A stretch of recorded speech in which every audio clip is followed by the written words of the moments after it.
Hi guys, today is the 20th of May and it's 10:47 in the morning over here in the UK. It has been a very long time. I know some of you have reached out to me and I appreciate that. That was very kind of you to do. I have just been taking a break from the whole iPad Go to interpretations and interpretations in general. So that's why I haven't been around much. If you talk to some of the people that do these interpretations, they'll tell you that it's quite taxing. There's a lot of things to think about and to consider, and you know, because there's so many different options, there's a lot of room for error, which can be discouraging for some people, including myself. So that's why I haven't been around for a long time. Anyway, putting all that to the side, let's get straight into the video. So I've done an interpretation, which I'm just going to share with you now. If you're not familiar with the iPad Go 2 video, some of these screenshots will not make any sense to you at all. You may need to watch the video. I don't recommend you do, but if you absolutely have to for research purposes or absolute interest, then I recommend you turn the sound off and don't watch it too many times. There is subliminal messaging in there. There's audio in there that is barely audible. So just be careful when you're watching it or listening to it, because it can have an effect on you as a person. If you believe in that stuff, or if you don't, it's true. So I did say I was going to get into this, and now I'm getting into it. Okay, so yesterday, May 19th, we had a black moon eclipse. I've never really paid attention to black moon eclipses. Normally you're just focusing on the solar eclipses and the lunar eclipses. But obviously with the emphasis on the darker part of the circle there, I just thought maybe it's referring to a black moon eclipse. So that occurred yesterday. And then in this scene, we have these two tunnels here, which are shaped like a head, twin heads. That brings my mind to Gemini, the twin sign, or the signs represented by twins, and that sign occurs between May 21st and June 21st. So now I've got this like date range that I'm working with in terms of May 21st and June 21st in the month of Gemini. So let me just let the video play. So I did like a slideshow, but it only allowed me to give like 10 seconds for each screenshot. So I just figured I'd just pause and talk about the screen as I'm on it. Okay, so after we have the Antichrist in the boat figure, looks like he's standing in front of those twins, which could represent Gemini, with an indication of potentially the black moon, which occurred yesterday. We then move on to this scene with the blue figure, who represents many different things. But one of the things that he or she does is stamp on the ground, where there's the number 9, which I've highlighted for you, imprinted into the ground. This figure is stamping and the scene is shaking when you're actually watching the video. So to me, that suggests an earthquake, and because of the number 9 on the ground, an earthquake of the magnitude 9 or above. That's obviously happened before in terms of the earthquake that happened with Japan in 2011.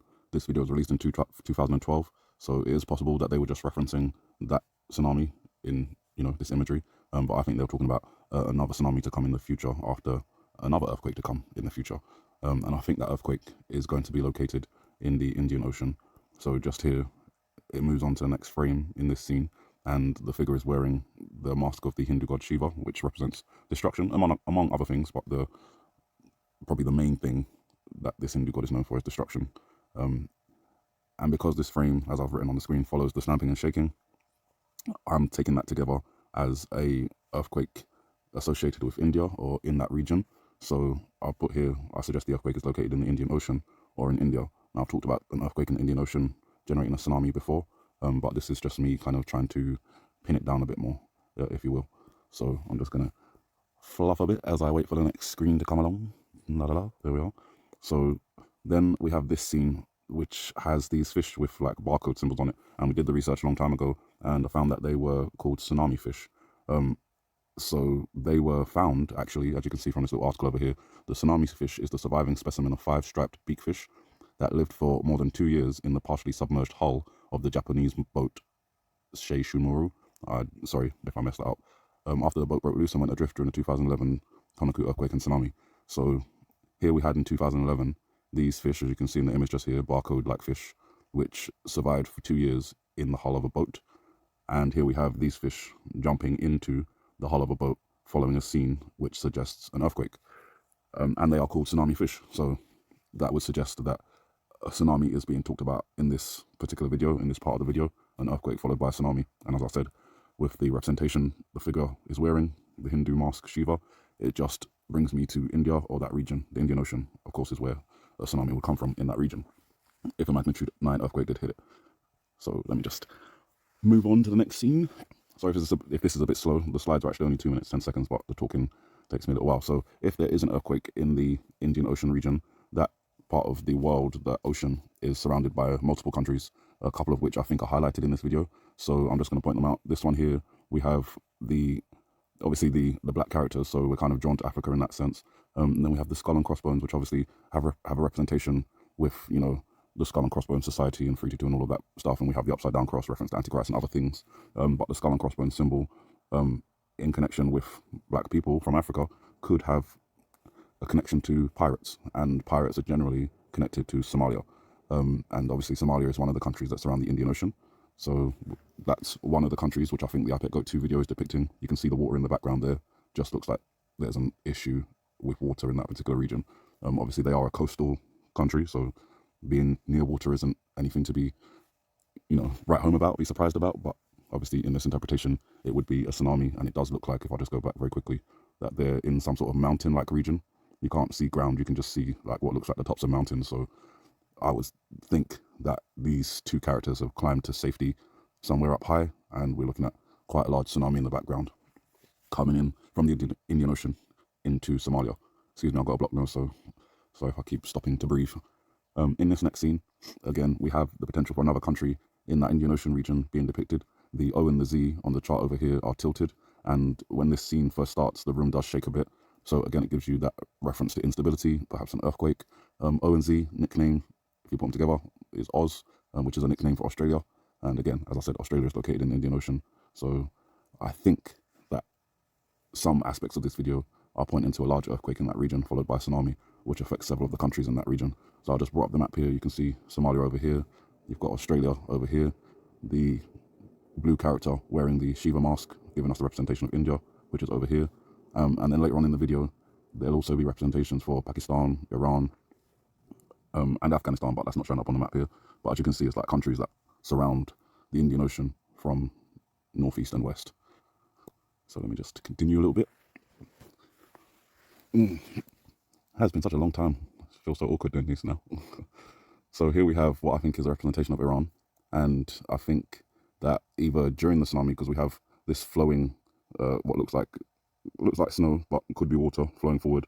I think that would be a tsunami coming from the Indian Ocean. Again, as I showed you on the map, Iran is one of those countries that surround the Indian Ocean. At the same time as the tsunami, or shortly afterwards, I think there will be an attack on the Fordow nuclear site or power plant in Iran, which is built deep within a mountain.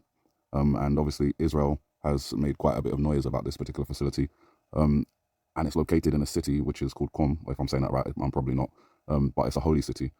So if there was an attack on the facility which is located close to this holy city, and there was, for example, a misguided missile or a malfunction that caused the missile to not hit its target and to cause collateral damage, say, for example, by hitting a mosque, then we could have this scenario here where we have a mother figure crying and what appears to be a dead child in her lap.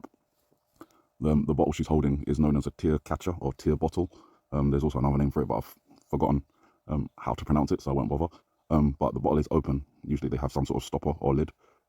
So I think with the jar kind of in the foreground and the explosion in the background, it's kind of giving the impression that the tears that would be inside have evaporated, and quite quickly. And the general meaning behind the tears evaporating from a tear catcher or tear bottle is to signify that the period for mourning a loved one or any dead person is over. And with the explosion kind of above the bowl, to me that suggests like a rapid evaporation of the tears, the metaphorical tears, which is signifying a quick mourning period, followed by swift retaliation for what's taken place here. And I think what's taken place here, as I've said, is an attack on the Iran nuclear facility that's contained within a mountain. And that's what this scene seems to be showing here, even though it's not in sequence. I think this scene follows the scene I just showed you. These 3 stealth bombers, they could be American planes located in Israel or in the UK, for example, or they could be Israeli stealth planes. Either way, I think these 3 planes, as shown in this particular video, are responsible for the attack on the facility or the mountain that I just showed you. But as you can see, well, not really, but these 2 planes here, they both have purple and red lights. And this plane at the front is the only one that has red lights only, no purple lights in sight. So I just had the thought that maybe this plane has a malfunction of some sort. It's the only plane that fires the missile out following this scene, which hits a mosque. And I think that's what results in the child and the mother in the scene that we saw just previously. So obviously, if it was to be a malfunction, it wouldn't really be a malfunction, which is why I put them in air quotes. But this could obviously lead to a missile not hitting its correct target and causing civilian casualties, which then create a bigger problem, not only because you've attacked Iran's sovereign land and their nuclear facilities, but civilian casualties may have been caused in the process, which obviously wouldn't be good. So following on from that scene, I think what then happens is we get this scene, which is the Osama bin Laden character, which I believe represents Pakistan and Afghanistan, and the fighters in black, which I believe represent Iran's Quds forces. I believe that they join together and unite the Middle East against Israel, who would be either responsible or held responsible for the attack on Iran. This is essentially the start of World War III, the Albert Pike kind of missive or prophecy, whatever you want to call it, biblical prophecy, Quran prophecy. All of it has some sort of war escalating in the Middle East. And obviously I don't know exactly when these things are going to occur, but there is a partial lunar eclipse in October between the 28th and the 29th.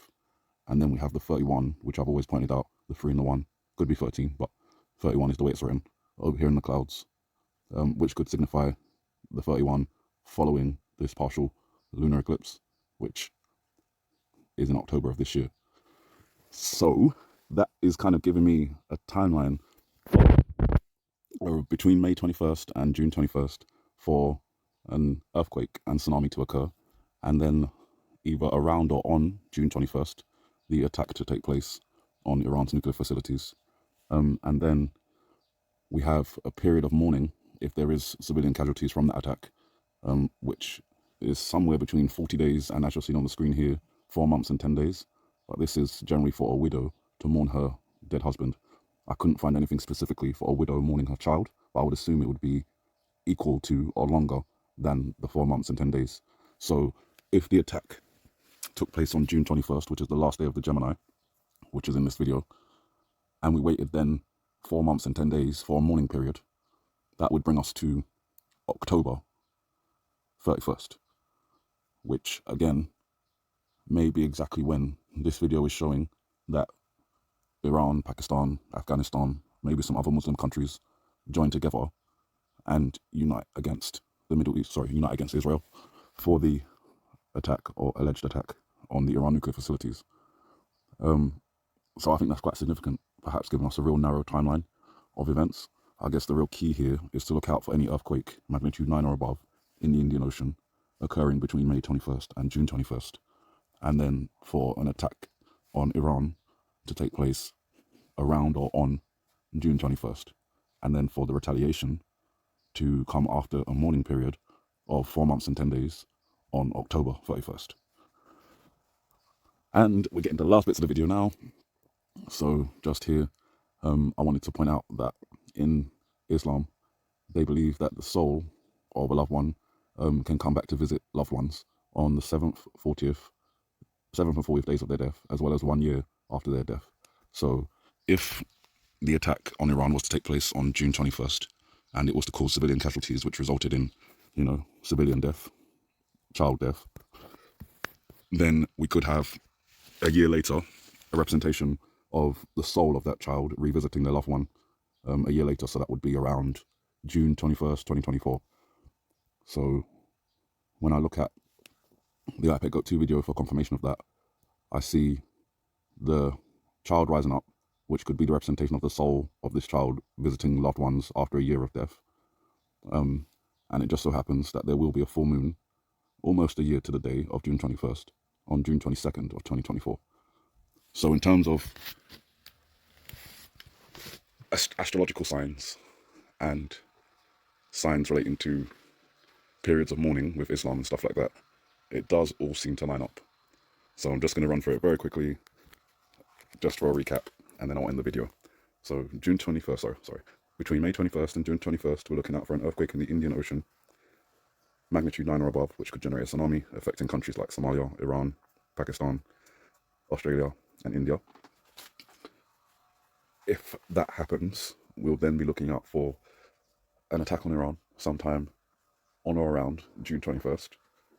If that happens, I didn't talk about it in the video, but expect the market to crash, and for the things that we see in the boys' eyes to happen, that will be markets crashing, war plunging, and what looks like markets crashing, war plunging, markets plunging. Excuse me, I'm tired. I have been up all night. So markets plunging, war coverage, and uranium, all of which would tie in with an attack on Iran if that was to happen on June 21st. Following that, there's the period of mourning, whether that's 40 days or 4 months and 10 days. I can't be sure. Obviously, 40 days would be for, you know, the regular people, maybe the ones not attached to the family themselves. And I think maybe the 4 months and 10 days only applies to the mother or the wife. And because the mother/wife figure is depicted in this video, I'm assuming it's that period of mourning I should apply. So 4 months, 10 days after June 21st brings us to October 31st.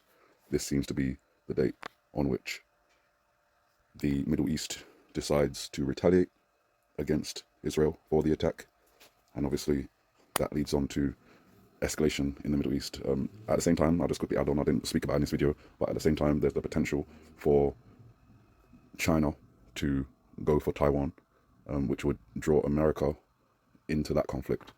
And there's also the potential for, oh goodness, it just left my head, that's it, Russia to go for Poland. And obviously Poland is a NATO country, so that would draw the European allies into the conflict in Europe, which would leave Israel pretty much alone to defend itself against what would be pretty much the entire Middle East, or at least all the countries that surround them. And Iran pretty much surrounds the whole of Israel with nothing behind it but the sea to retreat into. So hopefully, as I say always with all these videos, I'll do all this work with all these interpretations, but at the end of the day, I hope none of them happen, because I don't want it to happen. Some people may see it as inevitable, you know, if it's written in the Bible and things like that, but I don't see the Bible as necessarily a written in stone, solid thing for us just to observe and watch. I feel like the Bible is also a warning that we can use to perhaps, you know, try and prevent some of these things, or at least try and save some people that would be caught up in some of these things unaware. So that's it, you guys. Yeah, that is it. Thanks for listening. As you can tell, it's been a long time. I'm talking slower than I normally do. I feel more tired than I normally do. But I felt like this was necessary to get out, regardless of how it's presented. The information is solid. So you guys have a good morning, good afternoon, good evening, and may the Heavenly Father bless you.